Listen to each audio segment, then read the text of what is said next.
안녕하세요. 유한타증권에서 건설 건설의 섹터를 담당하고 있는 김기룡입니다. 오늘 말씀드릴 내용은 그 건설사들의 2023년도 2분기 프리뷰 관련된 자료에 대해서 말씀드리도록 하겠습니다. 네, 우선 지금 유한타증권에서 커버하고 있는 그 건설 업체 그 회사의 그 합산 매출액과 영업이익은 이제 매출액은 전년 동기 대비 17% 성장할 걸로 좀 예상을 하고 있고요. 다만 이제 영업이익은 전년 동기 대비 합산 기준으로는 52% 감소할 걸로 추정하고 있습니다. 이미 이제 공시를 통해서 언급했던 그 GS건설의 그 인천 검단 그 전면 재시공 결정, 그리고 이에 대한 이제 5,500억 원의 그 비용 반영을 일단 GS건설은 예고를 했기 때문에 이 부분이 좀 반영이 되면서 전체 합산 기준으로는 영업이익이 좀 감소하는 걸로 보여집니다. 다만 이제 GS건설을 제외한 나머지 4개사 기준으로는 이제 매출액과 영업이익 모두 다 이제 성장할 걸로 이렇게 좀 추정을 하고 있습니다. 여전히 이제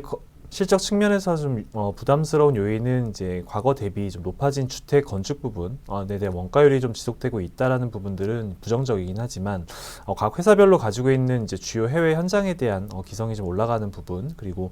작년까지 좀 분양 물량이 올라왔던 부분들의 후행한 이제 매출 성장, 그리고 전년 동기에 발생됐었던 그 비용에 대한 이제 기저 효과 등 때문에 매출액과 영업이익은 일단 합산 기준으로는 전년 동기 대비 증가할 걸로 이렇게 추정을 하고 있습니다.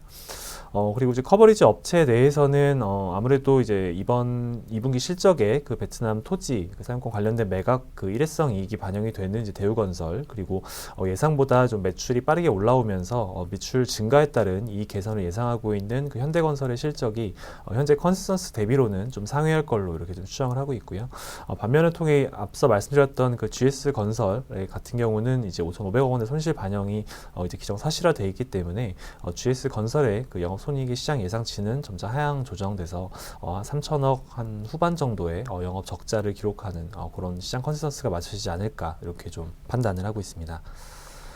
지금 2022년도 이제 초에도 HCC 현대산업개발의 그 광주 사태가 좀 한번 있었고, 그 다음에 이제 최근 들어서 이제 GS건설의 인천 검단 공공 현장에 붕괴 사고가 하면서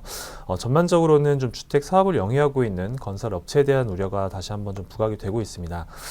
GS건설 같은 경우는 일단 앞서 말씀드렸던 5,500억 원의 그 선제적인 이제 비용 반영에 대한 부분들은 일단 향후에 이제 발주처인 이제 LH, 그 다음에 이제 공동 시공사와의 좀 책임 소재나 비용 분배에 대한 좀 논의가 이어질 걸로 그렇게 좀 전망을 하고 있습니다.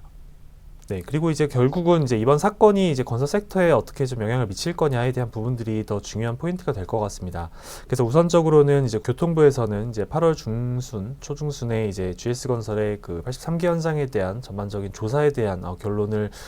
발표를 하겠다라는 언급을 좀 했었는데, 이제 과연 그 결과 발표에 대한 부분들을 사실 어떻다라고 좀 예단하기는 좀 어려운 상황이긴 합니다. 아무래도 이제 정부에서는 좀 강도 높은 비판, 그 다음에 이제 관련 조사에 대한 부분들이 좀 이어지고 있는 그런 부분들은 있긴 있지만, 어쨌든 이 GS건설의 좀 단독 문제로 좀 봐야 되는 거냐, 아니면 그 인천 검단 현장을 좀 같이 건설하는 데 있어서의 그 관련되어 있는 그런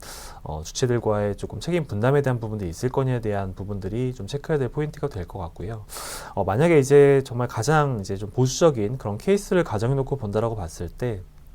결국 이 GS건설이 하고 있는 그 83개 현장에 대한 어떤 특정한 중대한 과실, 그리고 이로 인해서 뭐 전반적인 이제 국내 주택 사업지에 대한 좀 대대적인 어떤 공정 측면이나 혹은 안전 강화, 뭐 이런 부분들이 사실상 좀 강요되는 그런 상황으로 이어진다라고 봤을 때, 각 회사들의 뭐 주택이나 뭐 주택 건축 부분 쪽 그런 원가율 부분은 아무래도 지금보다는 조금 더 부담스러운 그런 요인으로 좀 작용을 할 거다라고 보고 있고요. 뭐 당연한 얘기긴 하지만 결국 뭐 GS건설의 처벌 수위가 뭐 현재 지금 드러나 있는 수준에서 크게 확대되지 않는다라고 하면, 어쨌든 이번 사건으로 인해서 뭐 GS건설을 비롯한 전반적인 건설사들의 좀 주가가 크게 조정을 좀 받았기 때문에 이러한 좀 급락했던 주가에 대한 부분들은 다시 좀 회복세를 보일 걸로 예상을 하고 있습니다.